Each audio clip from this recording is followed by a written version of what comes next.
पूर्णमेवावशिष्यते पूर्णस्य पूर्णमादाय पूर्णमेवावशिष्यते। ॐ शान्ति शान्ति ॐ सहनाववतु सहनौ भुनक्तु सह वीर्यं करवावहै तेजस्विनावधीतमस्तु मा विद्विषावहै। ॐ शान्ति शान्ति शान्ति। हाँ जी, तो 41वें श्लोक तक हो गया है ना। तो जो हे कुरुनंदना, कुरुनंदन कुरु वंश को आनंदित करने वाला, इसीलिए तू कुरुनंदन है। और जो व्यवसायात्मिका बुद्धि है वो तो एक ही है ना। और जो अनिश्चयी लोग है, अव्यवसायी लोग है, उनकी कैसी बुद्धि होती है? बहुशाखा अनंताश्च, अनेकों शाखाओं वाली अनंत बुद्धियां होती।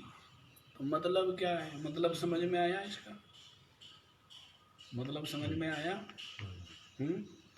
इसका मतलब कल बताया भी था हमने। इसका मतलब ये है कि जो दो प्रकार की बुद्धि बताई है, कौन कौन सी? सांख्य बुद्धि और योग बुद्धि। तो जो इसका अवलंबन लेते हैं, ये निश्चय करके पहले कर्म जो बताया है योग बुद्धि, उसका आश्रय लेते हैं, जिससे उनका हृदय पावन हो जाता है, हृदय निर्मल हो जाता है। निष्काम कर्म योग से हृदय निर्मल हो जाता है और फिर ज्ञान का पात्रता आ जाने से ज्ञान संपादन के अधिकारी बन जाते हैं, सांख्य बुद्धि की प्राप्ति हो जाती है। तो इस प्रकार से उनका आत्म कल्याण हो जाता है।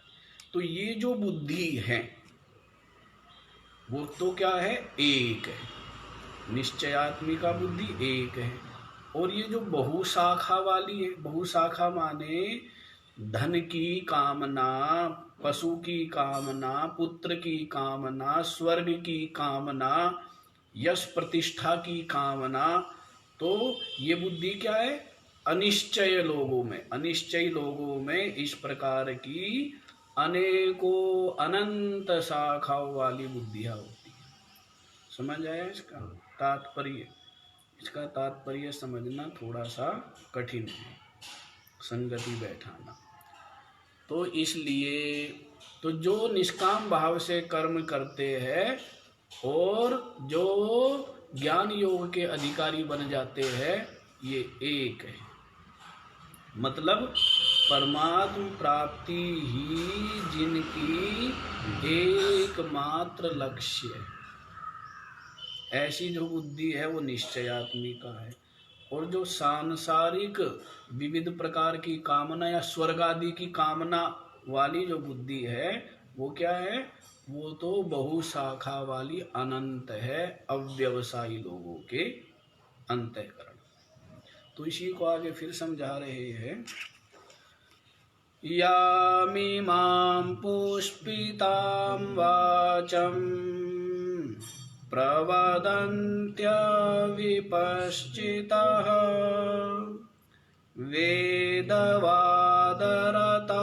पार्थ नान्यदस्तीति वादिनः।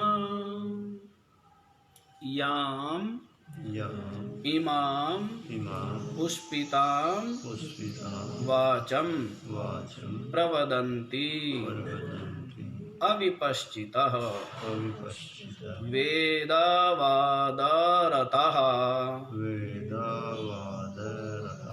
पार्थ न अन्यद् अस्ति इति वादिनः। हे पार्थ, संबोधित कर रहे हैं। बारंबार संबोधित करने का मतलब क्या है कि सावधान समाहित चित्त होकर के सुन। ये कोई कहानी नहीं है, कोई इतिहास नहीं है, ये विज्ञान है। ये क्या है? ये ऐसा विज्ञान है जो सूक्ष्मवेत्ता लोग, विचारशील लोग हैं, वही इसको समझ सकते हैं, है ना। तो ऐसे नहीं कि थोड़ा बहुत जो असावधानी से सुनने से भी कार्य सिद्ध हो जाएगा, ऐसा नहीं, उल्टा होगा। यदि इतिहास को, कहानी को असावधानी पूर्वक भी सुन लिया जाए तो कोई विशेष अंतर नहीं होता है, पुण्य तो मिल ही जाता है। लेकिन इस प्रकार का जो ये ज्ञान है, यदि इस ज्ञान को सावधानी से नहीं सुनेगा समाहित चित्त हो करके, तो उल्टा समझेगा। क्या होगा? उल्टा समझेगा। और इतनी दुनिया उल्टा ही तो समझ रही है, इतनी दुनिया है, समझ क्या रही है? उल्टा ही समझ रही है। इसीलिए तो भगवान श्री कृष्ण को 42वां और 43वां श्लोक कहना पड़ा कि दुनिया जो है निश्चयात्मिका बुद्धि वाले कितने हैं, और ये जो अनिश्चयात्मिका बुद्धि है वो वाले कितने हैं। तो सांसारिक कामना, इच्छा है, यही तो बुद्धि में आरूढ़ है। पद चाहिए, सम्मान चाहिए, प्रतिष्ठा चाहिए, यश चाहिए, धन चाहिए, पुत्र, स्त्री, पता नहीं क्या क्या वस्तुएं चाहिए। तो सांसारिक, संसार को ही चाहते हैं ना लोग।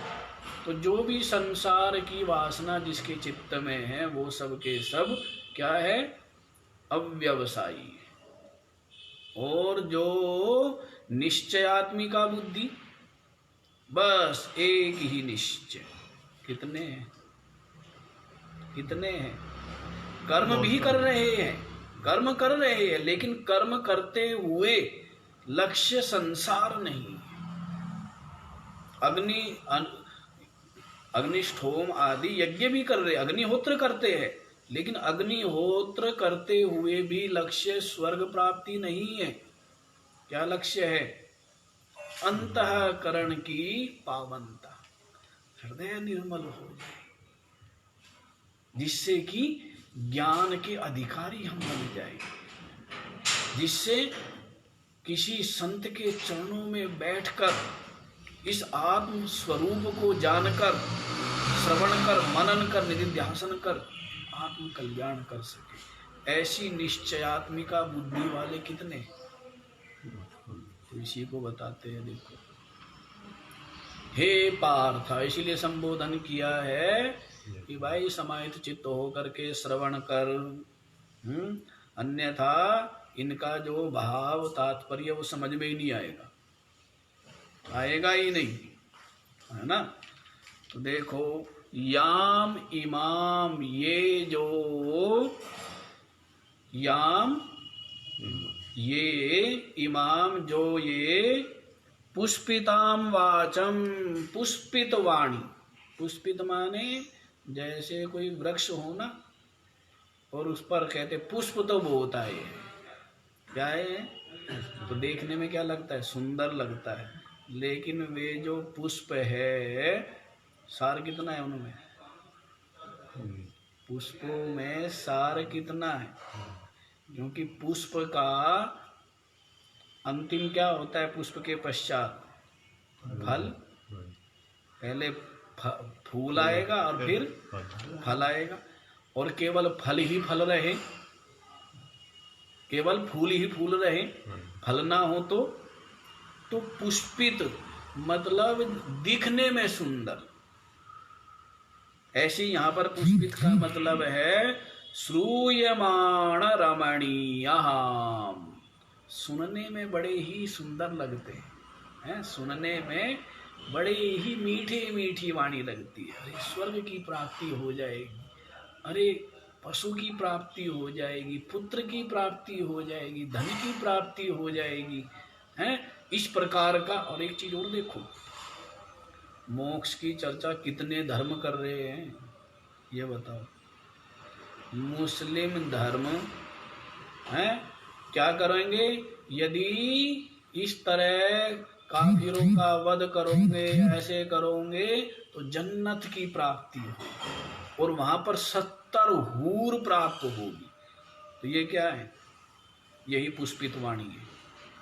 इसी को क्या कहते हैं, सुनने में कितने, अरे 70 हूर प्राप्त होगी हमें वहां स्वर्ग में, वहां जन्नत में। इसी को पुष्पित वाणी कहते हैं। ऐसे ईसाइयों के, अरे वहां जो है ना हेवन में है गोल्ड, इतना प्रकाश, इतनी वहां दिव्यता, और उसकी हेवन की प्राप्ति हो जाए। और यहाँ पर भी अधिकतर भगवान श्री कृष्ण कहते हैं कि क्या स्वर्ग की बात करते हैं कि स्वर्ग की प्राप्ति होगी, है वहां पर क्या है, कल्प वृक्ष है, वहां पर कामधेनु है, वहां पर जो है अमृत का सरोवर है, और वहां पर तो इंद्रियों की शक्ति क्षीण होती नहीं, कितने विषय भोगो, सदा यौवन बना रहता है। तो स्वर्ग की तो महिमा सुनी नहीं सुनी है? जैसे आप, हम सबका तो हम नहीं बता सकते, लेकिन हम लोगों ने भी 10, 12, 14 वर्ष तक तो बस स्वर्ग ही जाना था कि स्वर्ग सुनते थे भाई, है स्वर्गीय हो गया, स्वर्ग में ये है। मोक्ष की चर्चा सुनी थी कभी? है लोग समझते स्वर्ग की प्राप्ति ही मोक्ष है। इससे आगे की चर्चा तो नहीं सुनी होगी, है बहुत बाद में, है जब संतों का सत्संग प्राप्त हुआ होगा तब समझ में आया होगा कि ये स्वर्ग नरक न्यारे हैं और मोक्ष तो एक अलग ही चीज है। फिर मोक्ष के लिए विविध साधन करते रहे कि जप साधन है, तीर्थ साधन है, योग साधन है, यज्ञ साधन है, तो बस उन्हीं साधनों को पकड़े रहे। लेकिन जैसे जैसे वो करते गए, जैसे जैसे हृदय निर्मल होता गया, जैसे जैसे विवेक बढ़ता गया, वैसे वैसे समझ में आया मुक्ति तो मात्र आत्मज्ञान से ही होती है। ये बात भी कितने लोगों की समझ में आती है? और जिनकी समझ में भी आ गया, बस खाली समझ में ही धरी रह जाती है, समझ में ही धरी रह जाती है, उसमें बहिर्मुखता का त्याग होता नहीं, तृष्णा का त्याग होता नहीं, जो ठीक ठीक वैराग्य होना चाहिए वो होता नहीं है, तो कोई क्या विशेष फल मिल जाएगा? है कोई विशेष फल मिलने वाला नहीं है जब तक ठीक ठीक वैराग्य ना हो। है वैराग्य का समुद्र जब तक हृदय में ना दहाड़ रहा हो, जब वैराग्य का समुद्र हृदय में हिलोरे लेता है ना, तभी जा कर के ये जो ज्ञान है ये हजम होता है। जैसे जिसको भूख तेज लगी हो ना, उसको ही खाया पिया क्या होता है, और बिना भूख के खा ले तो क्या हो जाता है? तो वैसे ही ज्ञान की ये वैराग्य ही भूख है। वैराग्य क्या है? जिसको जितना प्रबल वैराग्य होगा उतना ही ये जो ज्ञान है ये पचता जाएगा। और पचने का मतलब है श्रवण में रुचि, मनन में पूरी अंतर्मुखता के साथ मनन, और पूरे निश्चय के साथ निधिध्यासन होगा। वैराग्यवान को तो होगा, है जो मंद वैराग्यवान है तो उसको नहीं होगा। उसके तो पता नहीं क्या क्या लक्ष्य होंगे, हैं उसके तो पता नहीं क्या क्या सांसारिक लक्ष्य लिए बैठा होगा, पता नहीं क्या क्या।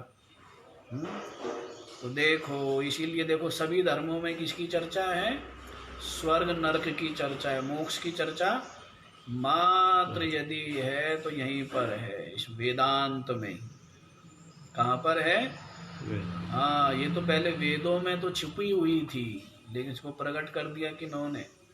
ये जो संत महापुरुष अवतरित हुए ना, भारत के कोने कोने में इन संतों ने इस जो गुप्त विद्या थी, इस गुप्त जो धन था, इस गुप्त धन को बीच बाजार में रख दिया। कहाँ रख दिया? पर सब थोड़ा लेते हैं। इस सौदे के गाहक थोड़े और सूरे संत सिपाही, और इस सौदे को वे न लेंगे जिनकी ढह गई मान बढ़ाई। यहाँ पर हरि नाम तत्सार सौदा कर चलना। तो इसलिए भाई मोक्ष की चर्चा तो मात्र यहीं पर है, बाकी स्वर्ग नरक की सुनते रहे। तो उसी स्वर्ग नरक की बता रहे हैं यहाँ पर कि स्वर्ग को देने वाली बताएंगे आगे। तो देखो, याम इमाम पुष्पिताम वाचम प्रवदंती अविपश्चिता। कौन?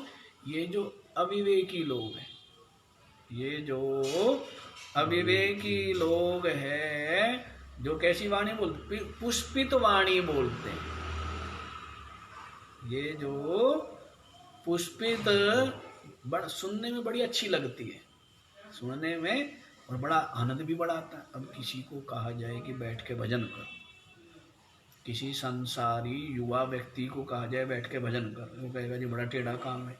और ये कहा जाए भाई कथा है, और फिर पहले तो प्रभात फेरी होगी, कोई शंख बजाते चलेगा, कोई घंटी बजाते चलेगा, जय जयकार करते चलेगा, सबके गले में वो डलेंगे दुपट्टे, और भाई उसके बाद फिर कथा होगी तो यो संगीत होगा, फिर प्रसाद और फिर ये, और फिर जितना मतलब प्रपंच जोड़ोगे। तो क्योंकि बहिर्मुख है ना, रजोगुणी है, तो वो शांति से थोड़ा बैठ सकता है, बैठ सकता है। यज्ञ के लिए अरे भाई वो लकड़ी लानी है, अब वो लाना है, अब वो लाना है, अब सामग्री लाओ, अब घी लाओ, अब ये लाओ, अब वो लाओ, तो बड़ा आनंद आता है, सबको अच्छा लगता है ना। और यहाँ कह दिया बैठ के भजन करो, कहना आज तो फंस गया इन बाबा जी के चक्कर में, अब तो फंस गया, आगे नहीं फंसू। नहीं, विचार करके देख सकते हो कि जो बहिर्मुख कार्य है, क्योंकि वो दोष उसका नहीं है, उसको स्वभाव ऐसा बना हुआ है, रजोगुण है ना, तो वो दौड़ना सीखा है, बैठना सबके बस की है क्या? बैठना सीखा नहीं है, दौड़ना ही दौड़ना है। जैसे मन है, इस मन ने क्या सीखा है? बैठना सीखा है, दौड़ना सीखा है? बैठना भी सीखा है, सिखाओगे तो सीख जाएगा, सिखाओगे तो क्या होगा? सीख जाएगा। तो जैसा सिखा दोगे वैसा सीख जाता है। जैसे जैसे कामनाएं वासनाएं चित्त से बाहर होगी, वैसे वैसे ये बैठ जाएगा। यही क्या करेगा बेचारा, जब कुछ करने के लिए काम ही नहीं होगा तो कह जी क्या करूं? अरे बैठ क्यों गया भाई? कह जी क्या करूं, काम ही नहीं है। तो जब अभी तो काम है ना मन को, क्या क्या काम दे रखे, बहुत काम दिए हुए हैं। धन चाहिए, पद चाहिए, भंडारा चाहिए, और वो चाहिए, ये चाहिए, तो काम दिए हुए। तो फिर कहते जी मन बैठता नहीं हमारा, मन ठहरता नहीं। कमाल है, जब इच्छाएं नहीं छोड़ेगा मन से तो मन कैसे शांत हो जाएगा? सारी इच्छाओं को निकाल के रख, ये भी कहेगा वो काम तो कुछ है नहीं, बैठ गया, क्या होगा? ये बैठ जाएगा। और तृष्णा लिए हुए चित्त में और प्रयास करता रहता है, कभी हृदय में ध्यान करूं, कभी कहता है भ्रकुटी में ध्यान करूं, कभी कहता है सहस्रार में ध्यान करूं, कभी कहता है कि जो है प्रकाश को देखूं, कभी कहता है कि आवाज को सुनूं। अब दुनिया भर की वासना तृष्णा चित्त में लिए बैठा है, क्या लाभ है इन सब बातों का? ये इस प्रकार के जो ध्यान है, ये तो व्यर्थ की कसरत है। क्या है? व्यर्थ की कसरत है। दुनिया भर की वासना चित्त में लिए बैठे हैं, तो फिर वो कैसे? कूड़ा घर में डाल कर सोचे कि सुगंध आने लग जाए, सुगंध आएगी, दुर्गंध आएगी। तो इसलिए पहले वासनाओं का परित्याग करो, तो धीरे धीरे धीरे धीरे अपने आप शांत हो जाएगा। ये कहाँ दौड़ेगा, कहाँ दौड़ेगा ये? और जितना इसको रोकने का प्रयास करते हैं ना, जितने उन सब के ज़्यादा दौड़ते हैं। और जो इसको रोकने का नहीं, छोड़ दिया कि ठीक है दौड़ ले भाई, हम तेरी दौड़ देखेंगे, इसके साक्षी बने रहो, कहाँ जाएगा? साक्षी कौन बन सकता है? स्वार्थी व्यक्ति का साक्षी बनेगा, हैं? लोभी व्यक्ति साक्षी बनेगा, साक्षी कौन बनेगा? भाई निरपेक्ष कौन रह सकता है? जैसे दो व्यक्ति झगड़ा कर रहे हैं, उनमें निरपेक्ष कौन रहेगा? स्वार्थी, लोभी कौन रहेगा? जिसको किसी प्रकार का लोभ नहीं है ना, किसी प्रकार का स्वार्थ नहीं है, वो क्या रहेगा? वो साक्षी रहेगा, वही निरपेक्ष रहेगा। नहीं तो वैसे ही जब किसी प्रकार की कोई कामना चित्त में, वासना नहीं, आशा नहीं, तृष्णा नहीं, तो चित्त क्या है? अपने आप ही आप साक्षी भाव में बने रहोगे और ये भी शांत हो जाएगा। समझ आया है? हाँ, ये बात समझने की है। तो अविपश्चितः, ये अविवेकी लोग, ये जो पुष्पितां वाचम प्रवदन्ति, जो पुष्पित, सुनने में जो सुंदर, जैसे पुष्पों से लदा हुआ वृक्ष दिखने में सुंदर होता है, इसी प्रकार से केवल क्या है? केवल सुनने में सुंदर, बाकी सुंदरता कुछ नहीं है, बताएंगे आगे सब राम कहानी।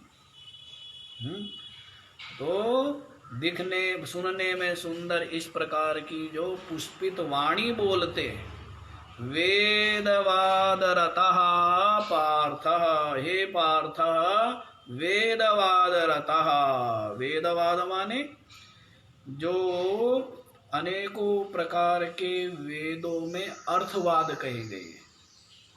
अर्थवाद जानते हैं? जो प्रशंसात्मक बढ़ा चढ़ा करके जो वाक्य कहे गए कि ये करोगे तो ये प्राप्ति हो जाएगी, हैं? और ऐसा हो जाएगा, उसकी संतान का कभी विच्छेद नहीं होगा और उसको ब्रह्मलोक की प्राप्ति हो जाएगी, हैं? और ऐसा हो जाएगा। तो इस प्रकार क्या है वेदों में? ये कर्मकांड भाग्य की चर्चा चल रही है सारी, हैं? तो विविध प्रकार के कर्मकांड बतलाए गए हैं और उनके जो फलों की स्तुतियां की गई है। स्तुति किस लिए की जाती है? स्तुति की जाती है कि उसमें प्रवृत्ति हो, उसमें जो लोगों की प्रवृत्ति हो जाए। यदि स्तुति नहीं करेंगे, अरे वहां जाकर के तो ये मिलता है, वहां जाने से ये मिलता है, तो स्तुति की तो सबकी इच्छा होती है, और कुछ नहीं मिलता है। क्या मिलता है? क्या वहां जाते हैं तो कहते बैठा देते हैं, बैठ के भजन करो, सत्संग सुनो, चिंतन करो, क्या कुछ नहीं। और क्या वहां जाते हैं तो नाचने को मिलता है, झूमने को मिलता है, विविध प्रकार के दृश्य देखने को मिलते हैं, झांकियां मिलती है, नाटक का मंचन होता है। तो वहां क्या आता है? आनंद आता है, नहीं आता है? वहां दौड़ करके जाता है। तो वेदवाद रतः, हे पार्थ, वेद का जो अर्थवाद भाग है उसमें ही रतः माने जो लगे हुए हैं, जो अर्थवाद के ही वाक्य बोलते हैं। न अन्यद अस्तित्ववादिनः, भाई ये जो स्वर्ग, पशु, संपत्ति, इसकी प्राप्ति के जो ये साधन है ना, कर्म, बस यही है सब कुछ। इतिवादिना, ऐसा कहें, नान्यदस्ति, इससे अलग और कुछ है ही नहीं। इतिवादिना, ऐसा कहने वाले। ऐसा कितनी लंबी यात्रा तय की है एक साधक को, कितनी लंबी यात्रा तय करनी पड़ती है। लंबी यात्रा का मतलब क्या है? कर्मों में पहले आस्था है, कर्म और कर्म फल में क्या रहती है? आस्था। तो कर्म और कर्म फल की अनित्यता को समझना है, कर्म के आयासत्व को समझना है और कर्म फल की अनित्यता को समझना। खेल है, साधारण बात नहीं है। विचारवान और अनुभूति के स्तर पर समझने वाले के लिए, ये साधारण बात नहीं। और बिना ये सब अनुभव किए आगे जो ये बढ़ जाएगा, कुछ पता नहीं कब जो है दिशा मुड़ जाए हैं। तो पहले इस चीज को समझना कि ये कर्म कांड और इनसे प्राप्त होने वाला जो फल है, परिश्रम तो कितना ज्यादा है और फल क्या है, बहुत सीमित, जो नष्ट होने वाला है ना, स्वर्ग की प्राप्ति। हमने अग्निहोत्र आदि कर्म किए, स्वर्ग कामो यजेता है, स्वर्ग की कामना के लिए जो यज्ञ करे, तो यज्ञ किया, कितना प्रयत्न करना पड़ता है, सामग्री जुटाओ है, ग्रह नक्षत्र आदि का विचार, शुभ घड़ी का विचार है, इस प्रकार की शुद्धि अशुद्धि का विचार है, बड़े विचार हैं, लक्षणों का विचार सब देखने पड़ते हैं। तो इतना परिश्रम कर कर मिलेगा क्या, स्वर्ग, कितने दिन के लिए, क्षीणे पुण्य मृत्युलोके विशन्ति, पुण्य क्षीण हो जाता है, कहाँ जाता है फिर मृत्युलोक में ही आना पड़ता है। तो इस प्रकार कर्म फल की अनित्यता को जो समझता है, फिर उपासना में आता है, फिर कहाँ आता है, उपासना में समझता है कि उपासना के द्वारा जिस भी इष्ट का मैं ध्यान करूंगा, भक्ति करूंगा, उपासना करूंगा, चिंतन करूंगा, उससे क्या होगा, कितना परिश्रम करना पड़ता है कि सुबह समय पर स्नान आदि करके कहीं कहीं घंटे बैठ के आसन लगा करके 4 घंटे तक बैठे हुए हैं ध्यान में, इष्ट के ध्यान में हैं, फिर शाम को फिर बैठ गए 4 घंटे ध्यान में, फिर रात को फिर बैठ गए हैं 4 घंटे ध्यान में। तो सारे जो भी आराम है सबका परित्याग करके कितनी तपस्या करता है। तो इष्ट के ध्यान से क्या होगा, ज्यादा ज्यादा इष्ट के दर्शन हो जाएंगे, ज्यादा ज्यादा इष्ट का जो लोक है, विष्णु लोक, शिव लोक है, या गोलोक या वैकुंठ लोक, उनकी प्राप्ति हो जाएगी। लेकिन वो भी कब तक, वो भी क्या है, आ ब्रह्म भुवनान लोका पुनरावर्तिनो अर्जुन, स्पष्ट बता दिया है गीता में ही कि ब्रह्मलोक पर्यंत जितने भी लोक है वहां पर जाकर के तो लौटना पड़ता है, वहां पर जाकर के तो आना पड़ता है। तो ये भी उपासना भी की, उपासना भी की, और सुबह सुबह 3 बजे 3:30 बजे 4 बजे उठ कर करके हैं, गंगा स्नान किए, गंगा स्नान कर करके सर्दी में, किसमें, सर्दी में, और जब कोई गंगा जी स्नान नहीं करता था उस सर्दी में भी, तो गंगा स्नान किए, स्नान करके आके फिर क्या करो, रिजाई में बैठ के जप करो हैं, ध्यान करो हैं, तो इतने इतने तप किए। तो इतने तप का फल क्या है, वो भी अनित्य ही है। इतने तपों का फल, अब निद्रा का सुबह सुबह त्याग है, सुबह सुबह नींद का त्याग है। एक वो थे हमारे यहाँ राघवानंद जी, बताई थी ना, कभी कभी तो 2:30 बजे उठा देते थे, लल्ला चलो 2:30 बजे गंगा जी है। तो बताओ, निद्रा का त्याग करना है, सुविधा का आराम का त्याग करना। तो स्नान करो, सर्दी में ठिठरो, हाथ जाम पैर जाम है, गंगा जी में पैर उतरते तो क्या होता है कि पैर, इतने पैर तो गए भाई, कट गए, अलग हो गए।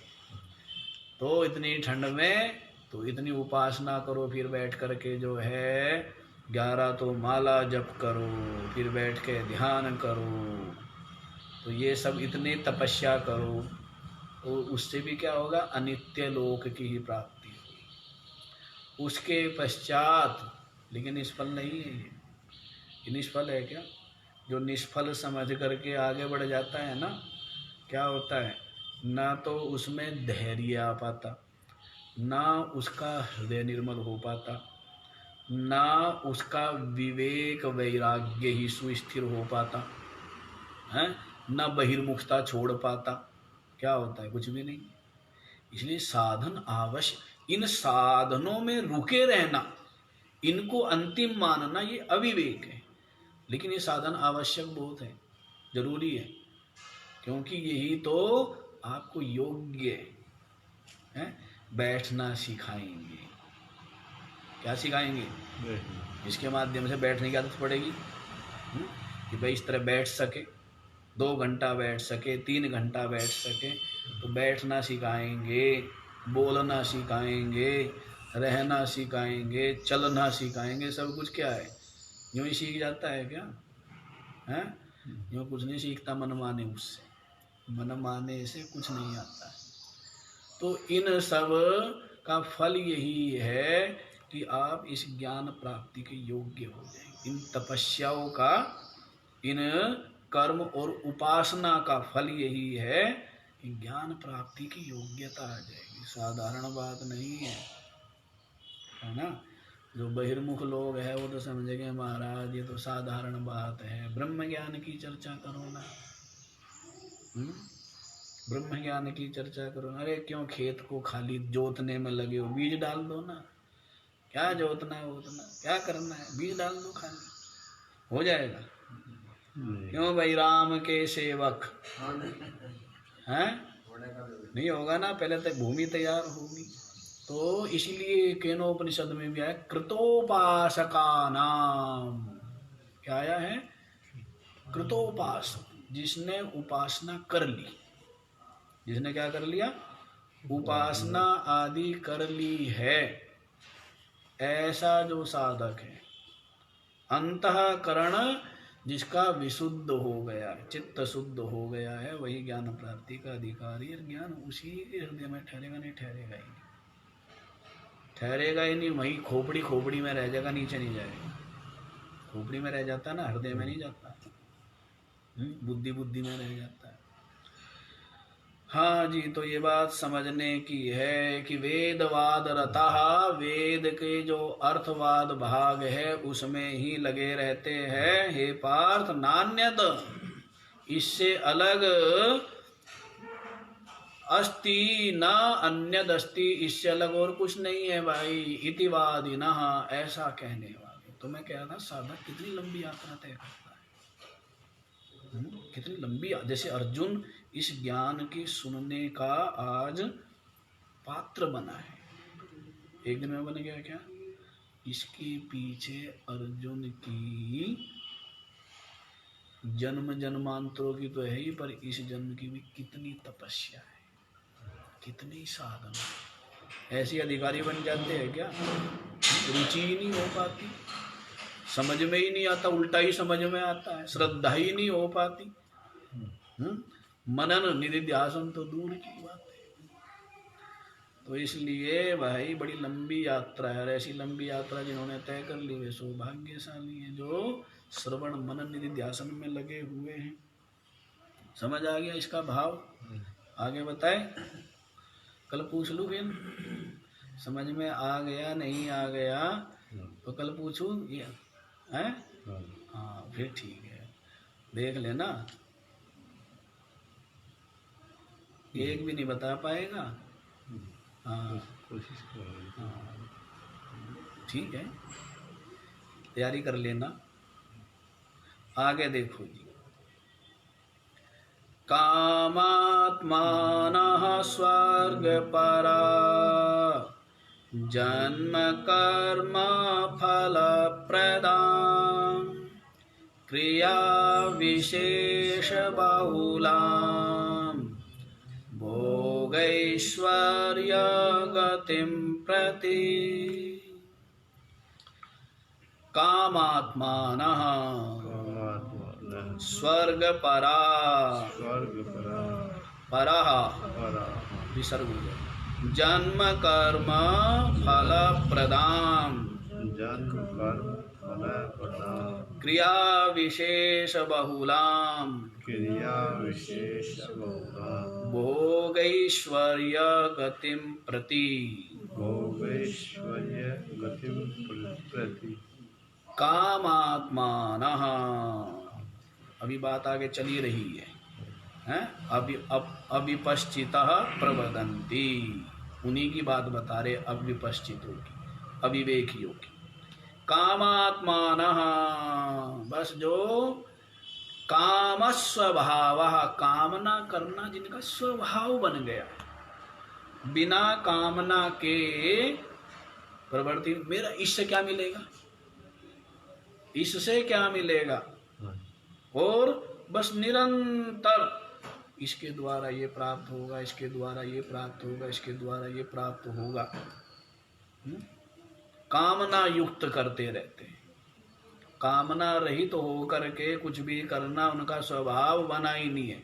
कहते हैं ना भाई, ये तो जो कुछ भी करता ना स्वार्थ के बिना तो ये पैर भी नहीं उठाता है, स्वार्थ के बिना तो कहते पलक भी नहीं झपकता है, ऐसा होता है ना। हाँ, कहते हो बड़ा स्वार्थी है, अरे वो नेता क्या, वो कहाँ उसको कोई स्वार्थ होगा तो काम करवाएगा, अन्यथा बिल्कुल भी नहीं, स्वार्थी है। तो ऐसे ही स्वभाव बन गया है कामात्मानः, कामना करने का ही जिनका निरंतर स्वभाव बन गया है। कामना रहित तो कुछ भी नहीं कर सकते, निरंतर चित्त में शतशः सहस्रशः कामनाएं निरंतर बनी रहती है। समझ आया? तो कामात्माना, काम स्वरूप हो गए, एक तरह से इच्छा रूप ही हो गए, कामना करने का ही स्वभाव बन गया, वो तो कामना रूप। अरे तो स्वार्थी, बस क्या बोल देते हैं, जो हर समय स्वार्थ में डूबा रहे तो उसको क्या बोल देते, अरे तो स्वार्थी, स्वार्थ के अलावा इसको कुछ नहीं सूझता है, तो उसी बात को कह देंगे कामात्मा। स्वर्ग परः, और स्वर्ग एव परम आयतनम, परम आयनम इति मन्यमानः, और स्वर्ग ही बस भाई जो कुछ है अंतिम स्वर्ग ही है। जैसे तैसे स्वर्ग की प्राप्ति हो जाए, दिव्य लोग, दिव्य भोग, दिव्य इंद्रिया हैं, दिव्य रस, दिव्य स्वाद, दिव्य अप्सराएं हैं, तो सब कुछ दिव्य, दिव्य भवन हैं, सब कुछ दिव्य दिव्य। यहाँ पर तो क्या है, बुढ़ापा है, बीमारियां है, शक्तिहीनता है, तरह तरह की प्रतिकूलताएं है, मक्खी है, मच्छर है, गर्मी है, सर्दी है, और इस स्वर्ग में तो है हाँ बस दिव्य है सब कुछ, बड़ा ही प्रकाश वाला है, बड़ा ही आनंद देने वाला है। तो स्वर्ग पराः, जो स्वर्ग के ही परायण है, स्वर्ग से ऊपर की कभी सोचते ही नहीं। अब इनसे मुस्लिमों से पूछो तो कहेंगे कि महाराज इससे क्या होगा, जिहाद यदि हम करेंगे तो उससे हमें जन्नत की प्राप्ति होगी। 70 हूर, इतने तकड़े बहकाए हुए हैं, क्या मिलेगी, 70 हूर मिलेगी तुम्हारे यहाँ। अप्सरा कह दे, हूर कह दे, और अंतर क्या है, हैं? तुम्हारे यहाँ में तो लालची बहुत है, अप्सराएं मिलेंगी भाई स्वर्ग में। ऐसे मुसलमान ये तो है ही बेचारे विषयी पामर, तो क्या कहते हैं 70 हूर मिलेगी वहां पर, दिव्य हूरे हैं। तो पता नहीं कैसी कैसी उपमा देते हैं, बड़ी उपमा देते हैं। यही काम है, वो बता तो दिया कामात्मा ना क्या है, काम स्वभाव, कामना का ही स्वभाव, काम पराः, काम परायण जो है, स्वर्ग पराः, स्वर्ग के ही परायण हैं। और भोगैश्वर्य गतिम प्रति, भोग और ऐश्वर्य की को ही जो गति मानने वाले, प्राप्ति, भोग और ऐश्वर्य की जो प्राप्ति के प्रति क्रिया विशेष बहुलाम जन्म कर्म फल प्रदाम वाचम प्रवदन्ति, ऊपर वाला नीचे ले आएंगे, वाचम प्रवदन्ति। तो भोग ऐश्वर्य को ही प्राप्त कराने के लिए क्या करते हैं वो लोग, क्रिया विशेष बहुलाम, जिन कर्मों में क्या होती है, बहुत क्रिया प्रधान है, क्रिया विशेष बहुलाम, जो बहुत आयास साध्य है कि भाई वहां से तो जल लेके आओ, वहां से ज्योति वो अग्नि लेके आओ, हैं, और इस प्रकार की का दूध लेकर के आओ, तब जा करके ये अग्निहोत्र जो है वो सविधि संपन्न होगा। कितनी कितनी जटिल, और वो सब जटिलताएं लोग पूरी करते थे केवल किस लिए, सांसारिक स्वार्थ और अधिक स्वर्ग के लिए। स्वर्ग भी तो संसार में ही आता है, वो कौन सा संसार से बाहर है, हैं?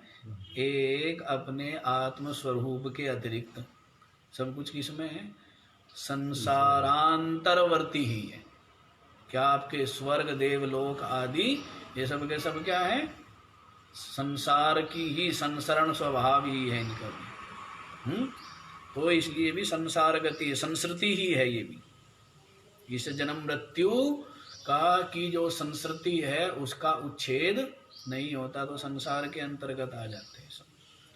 तो क्रिया विशेष बहुलाम, जो बहुत बहुत क्रिया प्रधान है, जिनमें बहुत बहुत क्रियाएं करनी पड़ती है, ऐसे भोग और ऐश्वर्य को प्राप्त कराने वाली, जन्म कर्म फल प्रदाम, जन्म रूपी जो कर्म है फल है उसको ही देने वाली वाचम वदन प्रवदंती, वाणी बोलते हैं। जन्म रूपी उनके जो कर्म है, विविध प्रकार के जो कर्म करेंगे, स्वर्ग के लिए, पशु के लिए, धन के लिए, पुत्र शिष्य आदि के लिए, उनसे क्या मिलेगा, संसारी तो मिलेगा, हैं? तो जन्म रूप जो उनके जो कर्म फल है, उनके कर्मों का फल क्या है, बारंबार जन्म। उनके ये जो जितने भी कर्म है, क्रिया विशेष, क्रिया प्रधान, बहुत प्रकार के जो कर्म हैं, जो भोग ऐश्वर्य की प्राप्ति के साधन भूत है, उनके द्वारा क्या प्राप्त होता है, जन्म एव तस्य कर्मणः फलम, उसके कर्म का फल क्या है, जन्म ही। स्वर्ग चले जाएंगे तो फिर जन्म, स्वर्ग जाएंगे और वहां पर दिव्य भोग भोग करके फिर कहाँ जाएंगे, मुक्त हो जाएंगे क्या, फिर जन्म, फिर उसके पश्चात फिर कहीं पितृलोक में चले जाएंगे, तो वहां पर कुछ दिन भोग भोग करके फिर जन्म, फिर किसी विष्णु हैं शिवलोक आदि में चले जाएंगे, वहां पर भी कुछ दिन आनंद ले करके फिर जन्म। तो जन्म का जो है उच्छेद हुआ क्या, जन्म मृत्यु की जो श्रृंखला है इसका उच्छेद हुआ नहीं हुआ है। तो ऐसा कौन बता रहे हैं, भगवान श्री कृष्ण कह रहे। ये क्यों कहनी पड़ गई, समझ आ रही है, इसलिए कहनी पड़ गई कि व्यवसायत्मिका बुद्धि एक ही है, और जो अव्यवसायी लोग हैं उनकी जो है बहुशाखा अनंताश्च बुद्धय, उनके अंदर क्या है, अनेकों प्रकार की बहुत शाखाओं वाली बुद्धियां हैं। तो गिना रहे हैं कि दुनिया भर की कामनाएं और ज्यादा स्वर्ग परायण, और जो निश्चयात्मिका बुद्धि है वो कर्म करते हैं लेकिन निष्काम भाव से। उनका जो कर्म है वो कर्म भी परमात्म प्राप्ति का, मुक्ति का साधन बन जाता है, क्योंकि वो फल की इच्छा से रहित होकर कर्म। इसी को क्या बोला था, निश्चयात्मिका बुद्धि है। एक ही निश्चय, क्या निश्चय, मोक्ष प्राप्ति। एक ही निश्चय क्या, ईश्वर की प्रसन्नता। एक ही निश्चय क्या, कि हमारे अंदर सारे हमारे मल कालुष्य दूर हो जाए और हमारे अंदर साधन संपन्नता आ जाए, यही लक्ष्य है। और इनके क्या क्या लक्ष्य है, किसी का पशु लक्ष्य, किसी का पुत्र लक्ष्य, किसी का स्वर्ग लक्ष्य, और किसी का पता नहीं क्या क्या सांसारिक ही लक्ष्य है। तो इस प्रकार की जो बुद्धि है, कामना युक्त बुद्धि अनेकों प्रकार की अनंत शाखाओं वाली है, और उनके द्वारा बारंबार ये जन्म मृत्यु को ही प्राप्ति होती रहती है। समझ आ गया? हाँ, प्रयास तो काफी कर दिया, अब कितना समझ में आया नहीं आया तुम्हें देखना। आगे फिर सुन लीजिए जी उनकी कहानी, क्या होता है ऐसे लोगों का, हैं? कि कैसे ऐसे जो सांसारिक कामना वासना लिए हुए हैं बहिर्मुखी लोग, तो क्या उनके लिए बताते हैं, आगे देखो। भोगैश्वर्य प्रसक्तानां तयापहृत चेतसां व्यवसायात्मिका बुद्धि समाधौ न विधीयते। भोग ऐश्वर्य प्रसक्तानां तया अपहृता, अपहृता ही है ना, हल तो नहीं है ना था, अपहृता चेतसां व्यवसायात्मिका बुद्धि समाधौ न विधीयते। भोगैश्वर्य प्रसक्तानां, भोग और ऐश्वर्य में ही आसक्त है अच्छी प्रकार से चित्त जिसका। भोग और ऐश्वर्य में ही जो आसक्त चित्त वाले हैं, तया अपहृता चेतसाम, और भोग और ऐश्वर्य के द्वारा जिनके चित्त का क्या हो गया है, अपहरण हो गया है। भोग और ऐश्वर्य के द्वारा क्या हो गया है, उनके चित्त का अपहरण हो गया है, मतलब उनकी विवेक शक्ति नष्ट हो गई है। क्या हो गई है? विवेक शक्ति नष्ट हो गई है। बताए थे ना, 4 प्रकार के जीव बतलाए थे। कौन कौन से बताए थे? 4 प्रकार के पुरुष, ज्ञानी, जिज्ञासु, विषयी और पामर। तो ये कहानी चल रही है विषयी की और पामर की। इसकी कहानी चल रही है विषयी और पामर की। जो विषयी है वो धीरे धीरे गिरता गिरता पामर हो जाता है। अभी तो शास्त्रानुकूल है, शास्त्र विहित भोग भोगता है, लेकिन धीरे धीरे भोग भोगते भोगते भोगों का ऐसा गुलाम बन जाता है कि फिर पामर हो जाता है। फिर क्या हो जाता है? फिर शास्त्र विहित अविहित का विचार ही नहीं करता।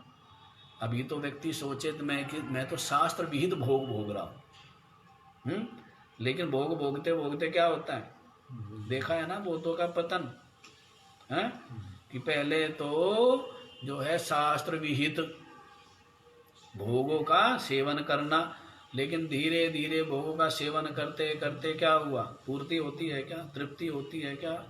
भोगों में क्या हो जाती है? विशेष आसक्ति हो जाती है, और फिर वे विहित अविहित का विचार नहीं करते, न खाने में, न पीने में, न देखने में, न सुनने में, न भोगने में, न किसी चीजों में विचार करते हैं? नहीं करते। उसी बात को कह रहे हैं, तया अपहृता चेतसाम। तो भोग और ऐश्वर्य के द्वारा जिनकी क्या हो गई है? चित्त का अपहरण हो गया है, विवेक शक्ति नष्ट हो गई है, उनका विवेक जो है वो ढका गया है। व्यवसायात्मिका बुद्धि समाधौ न विधीयते। और जो ये व्यवसायात्मिका, जो निश्चयात्मिका बुद्धि, कौन सी निश्चयात्मिका बुद्धि कौन सी है? योग बुद्धि और सांख्य बुद्धि। वे दोनों ही क्या है? वो दोनों एक ही है ना। दोनों क्या है? एक ही है। क्योंकि योग बुद्धि से वहां तक पहुंचेंगे और सांख्य बुद्धि से आगे की दूरी तय होगी, तो दोनों एक ही हुए ना। नहीं, एक ही दिशा में चलने वाले होने से और लक्ष्य प्राप्ति में सहायक होने से एक ही हुआ ना। जैसे जो गाड़ी, अरे कहते भाई ये तो हरिद्वार तक ही पहुंचाती है, जाना तो मेरे को ऋषिकेश है। अरे तू हरिद्वार तो पहुंच इससे, उससे आगे तेरे को वहां हरिद्वार में ऋषिकेश की मिल जाएगी। तो ये तो क्या हुई? एक ही हुआ ना। क्योंकि उस गाड़ी ने सही, ऋषिकेश ने सही, लेकिन हरिद्वार तक तो पहुंचाया, तो आपके लक्ष्य की दिशा में पहुंचाने वाली है। एक ही हुई ना। विरोधी हुई या सहायक हुई? सहायक हुई। तो इसलिए योग बुद्धि और सांख्य बुद्धि वही क्या है? व्यवसायात्मिका बुद्धि, निश्चयात्मिका। क्यों? क्योंकि वो हमारा जो लक्ष्य मोक्ष है, तत्व है, परमात्मा है, उसकी प्राप्ति का साधनभूत होने से एक साक्षात साधन है, और एक जो है वो संप्रदाय से साधन है, परंपरा से साधन है। एक क्या है? साक्षात साधन है। सांख्य बुद्धि तो तत्व अनुभूति में साक्षात हेतु है, और योग बुद्धि जो है ये परंपरा से, संप्रदाय से जो है वो तत्व प्राप्ति में साधन होने से, तो ये एक ही हुई। तो व्यवसायात्मिका बुद्धि, जो निश्चयात्मिका बुद्धि है, वो समाधौ न विधीयते, समाधीयते अस्मिन्, है जैसे सबका सब जिसमें सम्यक रूप से टिक जाता है, रख दिया जाता है। तो किसमें? अंतःकरण में। यहाँ समाधौ का मतलब लगा लेना अंतःकरण, नहीं कि समाधि। तो समाधि वो वाली समाधि नहीं, तो साधारण जो अंतःकरण है।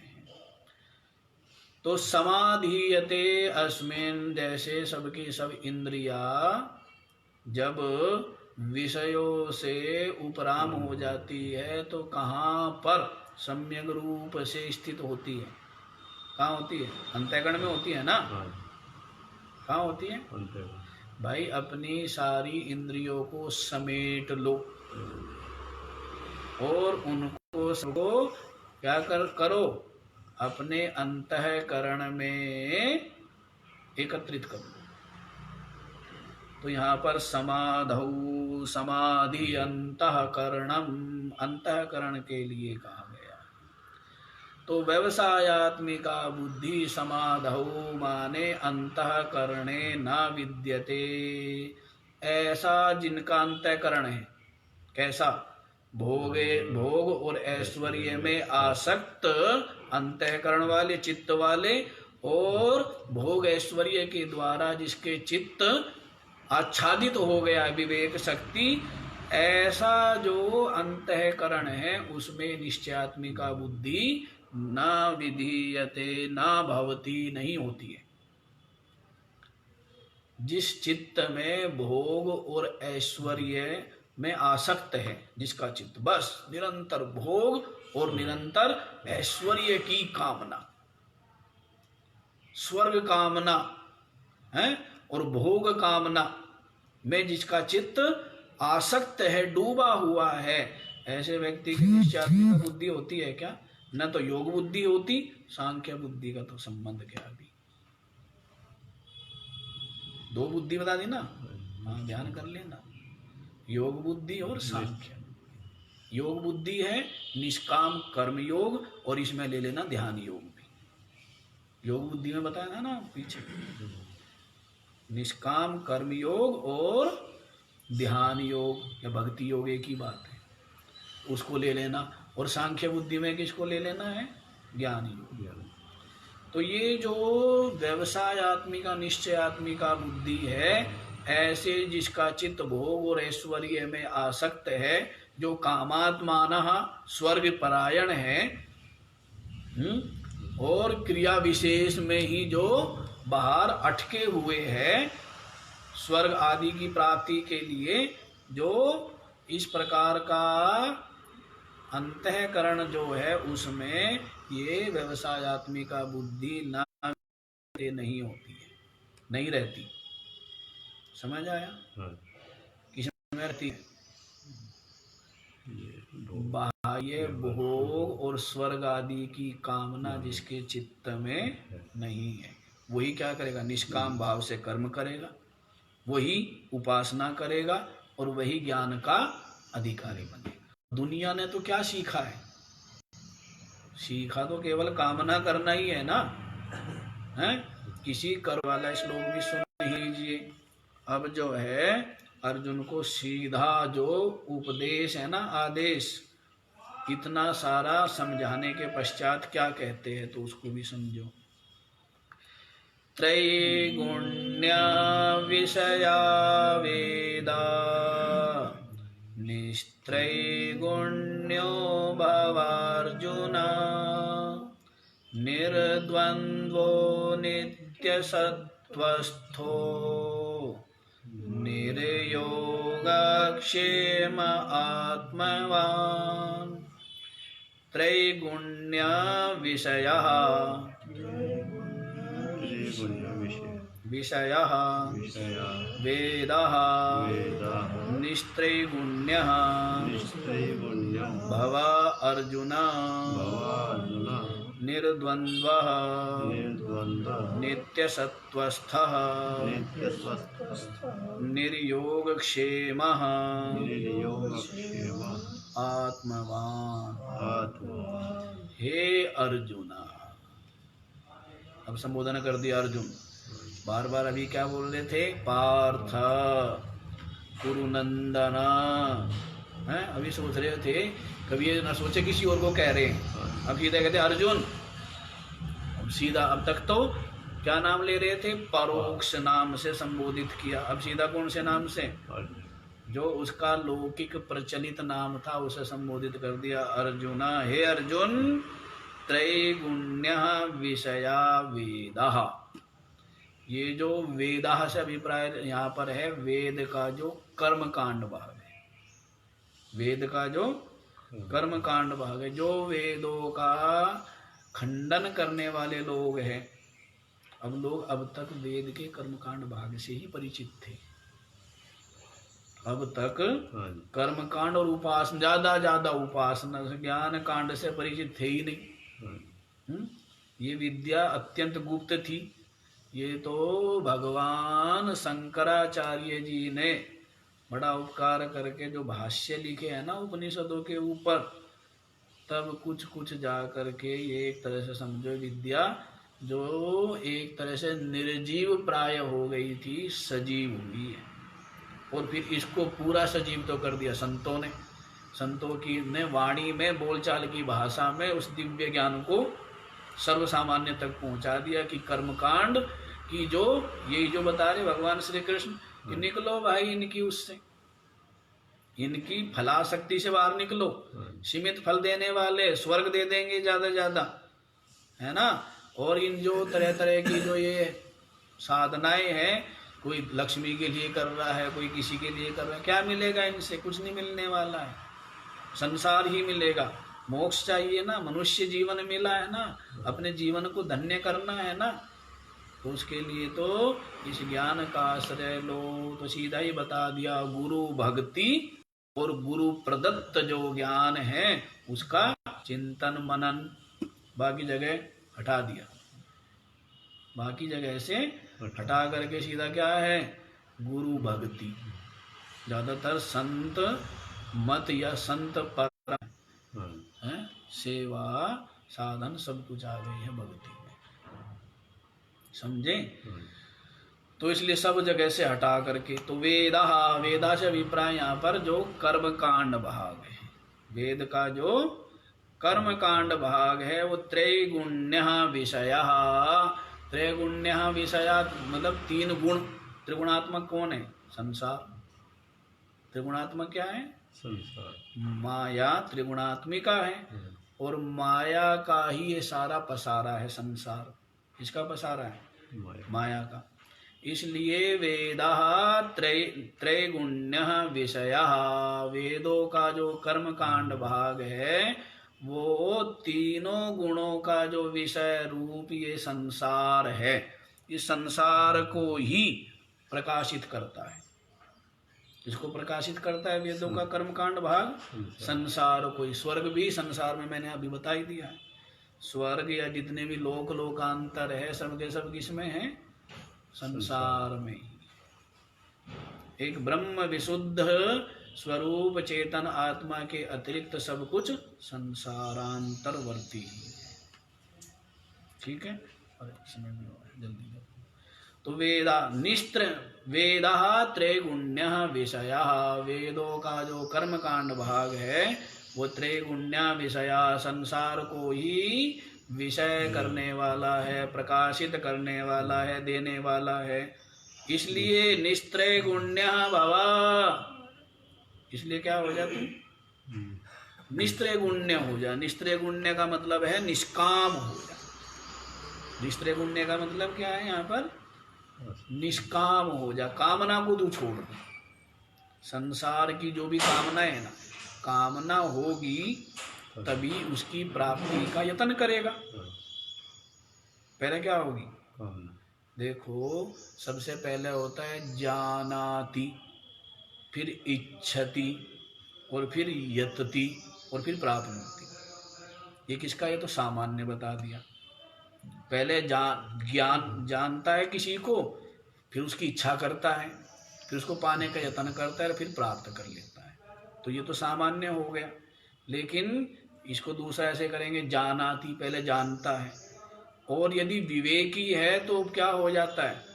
उससे विरति या उपरति, विरक्ति, विरक्त हो जाता है कि जान लिया रे कुछ क्या है, जान लिया क्या है, क्या सार है, अनित्य ही तो है, दुख रूप ही तो है क्या, असार ही तो है। विवेकी। तो इसलिए वो उससे उपराम हो जाता है, उसकी इच्छा नहीं करता है, तो इसलिए उसमें विरक्त का भाव आ जाता है, राग निवृत्त हो जाता है, उपराम हो जाता है। तो वो उसकी प्राप्ति का यत्न नहीं करता है। तो इसीलिए निस्त्रैगुण्य भव, तीनों गुणों से रहित का मतलब यहाँ पर यही है कि तू संसार की हेतुभूत जो कामना, तो कामनाओं का तू परित्याग कर दे, मतलब निष्काम हो। जितनी भी इच्छाएं बताई, इस क्या थी? कामात्माना, काम रूप थी ना, काम रूप ही है ना। दुनिया भर की जो ये बुद्धि बताई, स्वर्ग की बुद्धि, प्राप्ति की, पशु की, धन की, ये सब क्या है? ये कामना रूप ही है ना। तो इसलिए निस्त्रैगुण्य निष्काम भव, निष्काम हो जा। निर्द्वंद्व, और क्या हो जा? जो ये द्वंद्व है ना, सुख दुख आदि, जो पीछे भी बताए हैं। अभी यहाँ पर हम ज्ञान परक अर्थ नहीं करेंगे इसका, समझ आ रहा है? क्योंकि जो प्रसंग है, प्रसंगानुकूल ही अर्थ करना चाहिए। वैसे तो ज्ञान परक भी कर सकते, लेकिन यहाँ ज्ञान परक नहीं करेंगे। यहाँ पर तो केवल इससे जो विरक्त होने की बात कह रहे हैं। किससे? जो अव्यवसायी अनिश्चयी बुद्धि है ना, भोगेश्वरीय में आसक्त बुद्धि, उससे तू रहित हो जा। उसका आश्रय मत लेना, उसका परित्याग करना चाहिए साधक को। तो निर्द्वंद्व, सुख दुख का जो हेतु होते हैं ना पदार्थ, उन सब में क्या रहे? तो निर्द्वंद्व रहे। क्या रहे? अविचलित रहे, उससे विचलित मत हो। नित्य सत्वस्थ, नित्य ही सत्वस्थ से अभिप्राय है सतोगुण में स्थित हो। अब आत्मा में भी अर्थ कर सकते थे, पर आत्मा में करेंगे नहीं। नित्य सत्वस्थ, नित्य ही क्या हो? सत्व गुण में स्थित हो। सत्व गुण को बढ़ा, सत्व गुण बढ़ेगा तो ही सत्कर्म होंगे, निष्काम भाव से होंगे। ज्ञान की जिज्ञासा होगी, परमात्मा प्राप्ति की अभिलाषा होगी और परमात्मा प्राप्ति होगी। तो नित्य सत्वस्थ निर्योगाक्षेम, और क्या हो, योग और क्षेम का भी से भी तू निर्गता हो जा, मतलब उसका भी परित्याग कर दे। योग किसको कहते हैं? अप्राप्त की प्राप्ति को कहते हैं योग, और प्राप्त की रक्षा को कहते हैं क्षेम। समझ आया? हैं? अप्राप्त की प्राप्ति को क्या कहेंगे? जो प्राप्त नहीं है उसकी प्राप्ति का योग कर रहा है, उद्योग बोलते हैं ना, उद्योग क्या कर रहे हैं। और क्षेम, क्षेम माने जो प्राप्त है उसका रक्षण करना, ये क्षेम है। तो मतलब जो भी तुझे प्राप्त है या जो तुझे अप्राप्त है, सहज यतन कर, विशेष यतन कामना से युक्त होकर के इसमें करने की आवश्यकता नहीं है। जो तेरे प्रारब्ध में वो मिल जाएगा। दूसरा, जो योग क्षेम में लगा हुआ है, चिंतन कर पाएगा क्या? चिंता किसकी करेगा? इसीलिए वैसे तो ये ज्ञान जब भी सुनने को मिल जाए, जब भी रुचि हो जाए, लेकिन विशेष रूप से इस ज्ञान में कौन अधिकारी है? सन्यासी ही अधिकृत है। कौन? मतलब सांसारिक किसी प्रकार की कामना जिसके चित्त में नहीं है वही अधिकारी है ना। हैं? भाष्यकार ने यहाँ पर बोल भी दिया है, योगक्षेम प्रधानस्य श्रेयसी प्रवृत्ति दुष्कर। जो योग क्षेम में ही लगा हुआ है ना, उसकी जो मोक्ष है उसमें प्रवृत्ति तो अत्यंत दुष्कर है। दुष्कर है, असंभव नहीं है। राजा जनक जैसे दृष्टांत, श्री राम जैसे दृष्टांत हम लोगों के सामने है, लेकिन प्रवृत्ति में निवृत्त, प्रवृत्ति में प्रवृत्ति करते हुए निवृत्त होकर के रहना सहज काम नहीं। इसलिए गृहस्थ में रह करके और साधन करना कठिन है, और साधु होकर के साधन करना सरल है। क्योंकि बस अब क्या है, उपराम हो गया ना, तो खाली क्या करना है, केवल परमात्म चिंतन। 2 रोटी प्रारब्ध से मिल जाएगी, परमात्म चिंतन कर। यहाँ की अपनी अलग समस्या है? और प्रवृत्ति लेकिन सहायक भी है। प्रवृत्ति क्या है? सहायक भी है, क्योंकि वैराग्य को नया रखती है। क्या रखती है? वैराग्य को पुराना नहीं होने देती। और निवृत्ति ये सहायक है। यदि अत्यंत वैराग्य है, यदि अत्यंत और कुछ सूझता ही नहीं है, कि और कुछ सूझता ही नहीं है, निरंतर आंख से नींद गायब है, चैन गायब, निरंतर परमात्म चिंतन, परमात्म प्राप्ति ही लक्ष्य, निरंतर परमात्म प्राप्ति में लगा हुआ है, चैन नहीं, बैठता नहीं, नींद नहीं, यदि ऐसा है बहुत अच्छी बात। तो इसलिए निर्योग क्षेमा भवा, सबको भवा जोड़ देना, निर्द्वंद्व भवा, नित्य सत्वस्थ भवा, निर्योग क्षेम भवा। भवा माने आदेश दे रहे हैं, हो जा। क्या कर रहे हैं? आदेश जो देते हैं ना, सबको आदेश नहीं दिया जाता। जो अत्यंत प्रेमी हो, जिस पर अधिकार हो, उसी को आदेश दिया जाता, सबको आदेश नहीं दिया जाता। ऐसा करो, इसका मतलब उसको आपने हृदय से स्वीकार कर लिया है। जिसको हृदय से स्वीकार कर लिया है उसी को क्या देते? आदेश। और जिसको हृदय से स्वीकार नहीं किया है उसको आदेश नहीं दिया जाता है। समझ आ रही है? अधिकार जिसके ऊपर हुआ, आदेश तो उसको दिया जाता है ना। इसलिए भगवान श्री कृष्ण, अर्जुन ने तो सौंप दिया है, अब अधिकार किसका है? अर्जुन का है या श्री कृष्ण का है?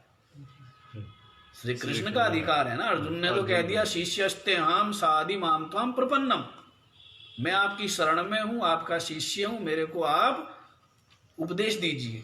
अर्जुन ने तो कह दिया है, इसीलिए अब श्री कृष्ण ने कह दिया, आदेश सुना दिया। उसने कहा था ना, क्या बाबा? निस्ते गुण्य भव, निर्द्वंद्व भव, नित्य सत्वस्थ भव, निर्योग क्षेम भव, और आत्मवान भव। आत्मवान से मतलब आत्मा से संबंध नहीं है यहाँ पर। आत्मवान का मतलब है संयत अंतःकरण वाला। आत्मवान से मतलब क्या है? अपने अंतःकरण को जिसने क्या किया हुआ है? वश में किया हुआ है। वो हो जा। समझ आ गया? निस्त्रिगुण्य भव माने निष्काम हो जा, कामना का परित्याग कर। पहली चीज, जो कुछ भी करना है निष्काम भाव से कर। पहली। निर्द्वंद्व भव, द्वंद्वों में विचलित नहीं होना है। उपदेश दे रहे सीधा। नित्य सत्वस्था भव, निरंतर सत्व गुण में स्थित रहना है। रजोगुण तमोगुण को आसपास न ऐसी संगति, न ऐसा आहार, न ऐसा विहार, न ऐसा विचार। निर्योग क्षेम, सहज यतन कर, जैसा मिल जाए उसी में संतुष्ट रहे, जो मिल गया उसमें प्रसन्न रहे। निर्योग क्षेम भव और आत्मवान भव और संयत अंतःकरण वाला हो। ओम पूर्णमिदं पूर्णात् पूर्णमुदच्यते पूर्णस्य पूर्णमादाय पूर्णमेवावशिष्यते। ओम शांति शांति शांति।